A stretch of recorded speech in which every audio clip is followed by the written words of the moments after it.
I spend most of my time observing, right? And then one day someone could be suffering, or one day someone can't explain why they have these habits, and then I will think to myself, it's like, wait a minute, I've observed all these patterns before.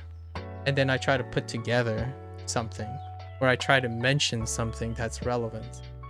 So most of the time, I would say 30% of my free time, which like kind of makes up 60% of my day now because I'm unemployed, or I'm not formally employed. I observe. I keep constantly observing, and then one day someone will give me an idea, and I hope to use those observations to help or learn something. So to learn something is selfish. To help is not selfish. So it's usually a combination of two. I'm either motivated by a willingness to learn, or motivated by, or both. Like that person and I would learn together by sharing what we gathered. And that's kind of my life story at the moment. No emergencies in my life, right? Not yet, anyways. Yep. It's one of those things that I emphasize. It's great to not judge necessarily, but to presume and understand human behavior so that it helps you increase your success rate at finding people you feel like you belong to, like people that can support you, surround you, and you can do the same to them. It is kind of being exclusive, but there are individuals who don't like being exclusive. So instead of worrying about the goodness of what the betterment of other people at first, placing yourself at a great health and consistency will probably intuitively encourage you to explore other things. In my opinion, it's a naive principle, but I think when people are incredibly healthy and balanced, they intuitively become curious about things that cost stuff. So if you're incredibly healthy, you're more likely to actually spend money intentionally and healthily, sustainably. When you're unhealthy, you are likely to recklessly spend money to cope. So buyer's remorse often comes associated with video game microtransactions, because video games typically serves as escapism, and escapism tends to be a coping situation. So when people buy in video games, it's often for a coping reason, not for a gain reason. I can, like for example, I can spend money in this game to gain something. I'm not spending money in this game to cope with other people being ahead of me in the game, or something like that. That's usually the phrasing or the thought that creates stigma for microtransactions. Like, I'm spending money so I can keep up with wallet warriors. That's a coping mechanism. You're coping because your worth is attached to the video game. When your worth is not attached to a video game, it's adding to your life. It's giving more things to your life. Any type of transaction or something is more likely to be a positive thing. It's something you add on to your healthy life. And that's kind of where it can be interpreted as predatorial, right? Because if the business is intending to harvest video game escapism intentionally, you can argue it is predatorial, because it's creating emotionally dependent people on spending money on something that's providing comfort to them. And yes, that is a real concern. It fits. I just don't think it's the only explanation for things. And the more you can explain, the more other alternatives, the better informed and more alternatives developers and creators can use to create a harmonious compromise between them. Like, what if you give free spins? What if that is enough to sustain people and make them healthily volunteer to spend money, but they knowingly and optionally? Is there a way to do that? That's kind of why I was brainstorming about the state of live service games a lot of times. I feel with enough focus and discoveries and stuff, there are solutions, or at least compromises, that produce more win-win situations. And you just keep producing win-win situations. No, I'm not saying you can eventually satisfy everyone. It's the goal of trying to do something that's unachievable that keeps, in my humble opinion, keeps people constantly striving for more. And it works, at least for myself.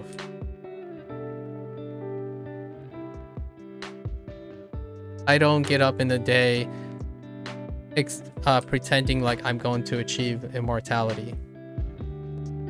Do I want to achieve immortality?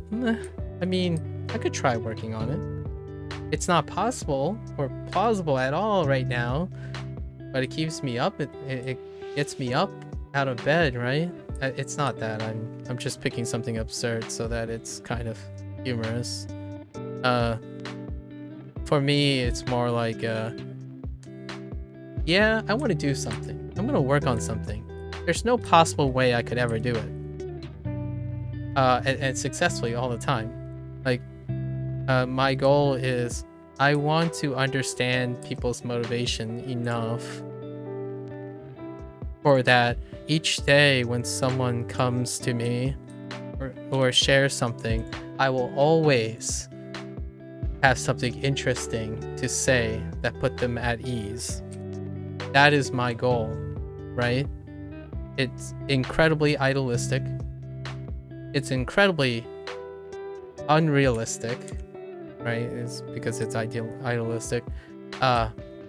Probably not possible to achieve at any one day, let alone a lifetime.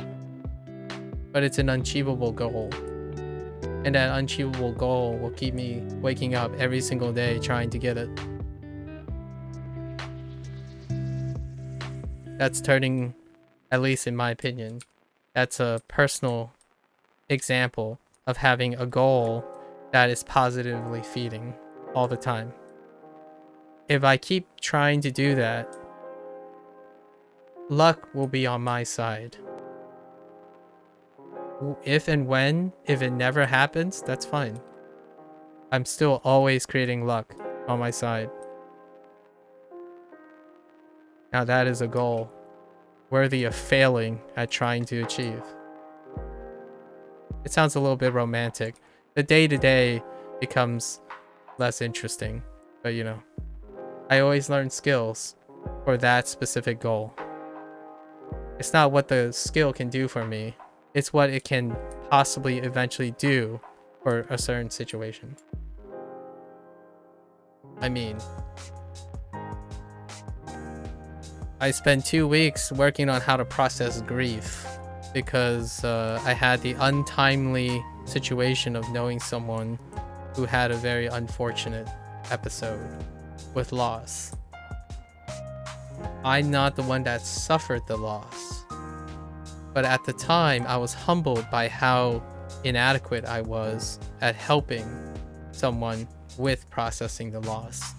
So from now on, I have occasionally spent my time developing that skill on the inevitability that I will experience loss and maybe encounter someone who does. It's not going to pay out ever in the immediate. I just do it because I can. And just to emphasize all the time, I can do this because I am privileged. right? I have the resources to do so. I would pick different things to do if I need to do them too. So in that way, if someone needs to do something, they have to develop skills to figure out how to get themselves to do those things. And that's why I develop skills, in my opinion. I develop as many skills as I can for one day. Someone could be at their wit's end and, you know, they read whatever they want, and it just, there's no form of inspiration that can help them. Who knows? One day my joke about underwater basket weaving might be the very thing that helps them. Sorry, I pick underwater basket weaving quite a lot. Let's use a more modern example, like a sewing gun. Is that what they're called? Yeah, like the sewing gun, the knitting gun things. Maybe that's the solution. You just never know. And gacha might actually truly be entangled with live service. If it's not the right way to do it, fair enough. I can't argue with morals, like a person's moral boundaries and stance. Is it pragmatic? Absolutely. Especially with live service. Does it work with other formats of games? You have like very few examples here and there, and most of them are universally terrible, like terribly received. And not only terribly received, they were canceled, as in like they were not lucrative in practice either. So I don't put it past developers and executives to try microtransactions with other types of formats and business models. They needed to experiment to really truly understand the emergent properties of adding gacha to other formats. But this stuck. So instead of trying to explain why it doesn't work, perhaps spending some time explaining why it does work can help with some perspective, right? And the vast majority of people want to believe it doesn't work. As in, it's not sustainable, it's not healthy, it can't be healthy, it can't be noble, people can't learn to love it. Those are truths that are subjective. So what does a intellectual do if you want to be like an influencer or someone who's an expert or have something to say? You experiment with other ideas to try to explain the things. And eventually, when you try as many times to explain it in many ways and collect as much data, you have a more complete picture of what does actually work and what doesn't actually work. And just a lesson from science, generally it's a mix of a lot of things. It's definitely, unequivocally not just the first thing you think of. The arrogance that is required, the ignorance that is required to think that you as a human being with limited experience and limited knowledge greater than the sum of the entire human race, and suddenly you make a conjecture that is true right from the start. I mean, you're talking to someone who thinks that they can help anyone at any case, and that's their goal. I think that goal, that assertion, is even more absurd than my lifelong struggle to trying to help people. That challenge is so trivial compared to my desire, my compulsive need to be useful to people. Dealing with that seems like a cakewalk.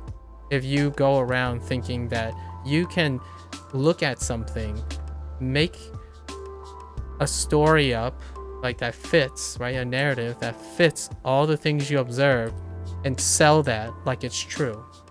It's almost never, just almost never the first thing you come up with. It doesn't really stop people from doing it though. I'll give you a great example. You play a game,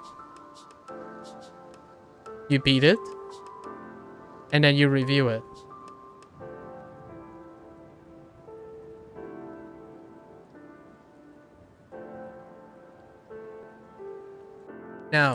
Now here's the thing though.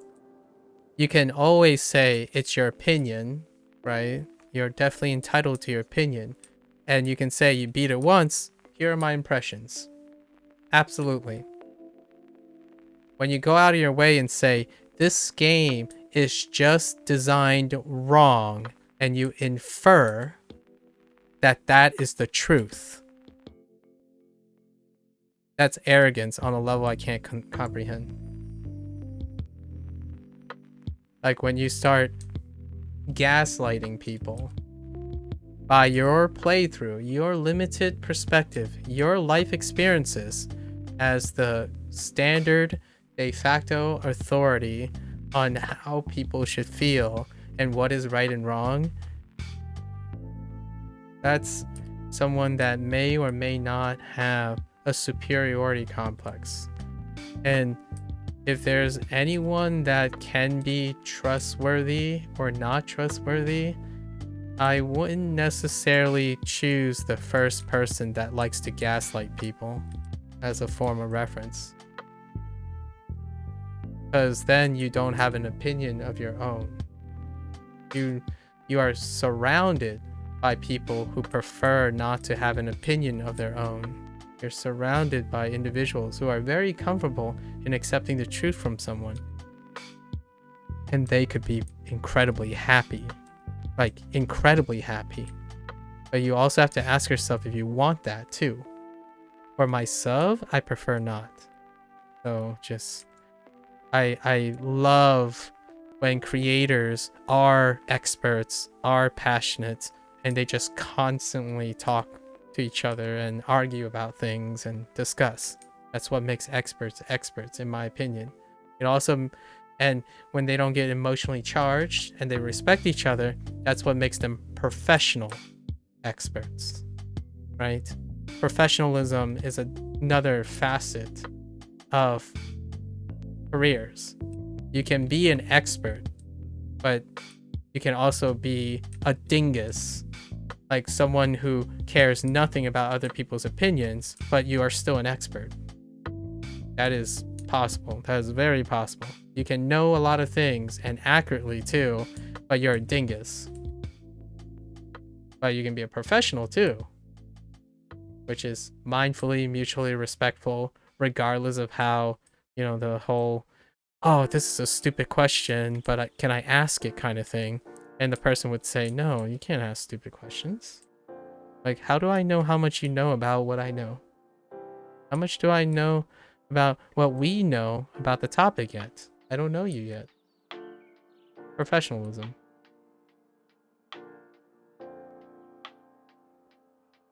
It doesn't happen very often when it comes to content creation, though. And it's very understandable. It can be reasoned because content creation tends to be people's first form of professional careers. It's far in the minority for content creators to be former professionals or experts. The landscape has kind of changed a little bit lately. And when I mean professionals, I want to qualify that. Professionals in a career that deals with human relations. You can be a professional blacksmith. It doesn't make you a charismatic leader. And an expert in blacksmith and a professional expert in blacksmith is likely to recognize what they don't practice and what they do practice. At least I like to be very optimistic about that. Duelist expertise you learn by fighting style of your opponent as a fight continues. Gain. Man, this is overly complicated. When you would gain a 16 attack on you leave combat, literally consumes all and grants you.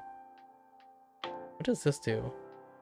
Skull Cracker. Every 15 seconds gain, which causes your next at-will encounter to daze the enemy. Marks enemies from you. Oh, the duration. Okay, let's just use Duelist expertise.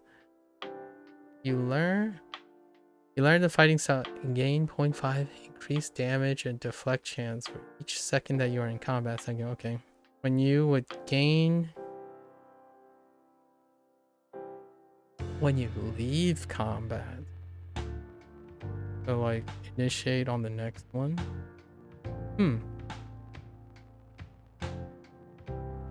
That's a little complicated.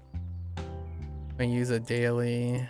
There are a lot of daily uses. Holy heck.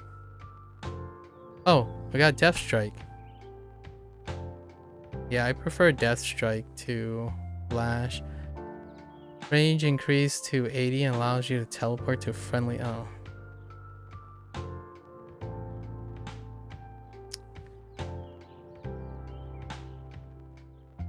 We're almost there.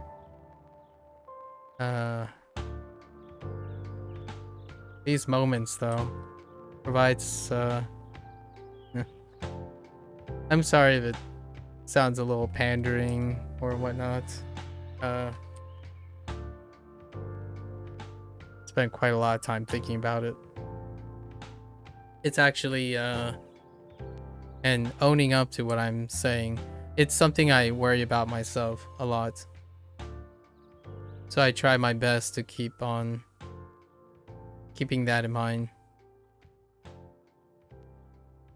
When I thought I knew a lot, when I was arrogant and a little kid, I tend to behave in a way that was very cold.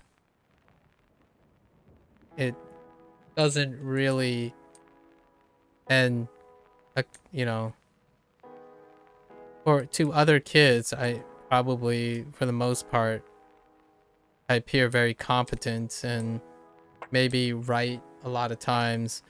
It doesn't negate the idea that it stunt my growth as a person.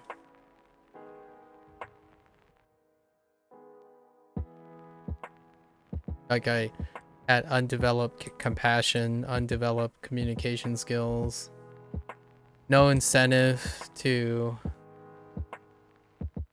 circumventing things, blaming the system for working against me, all your usual stuff, instead of working with the system, or maybe working with the system enough to promote a change in the system.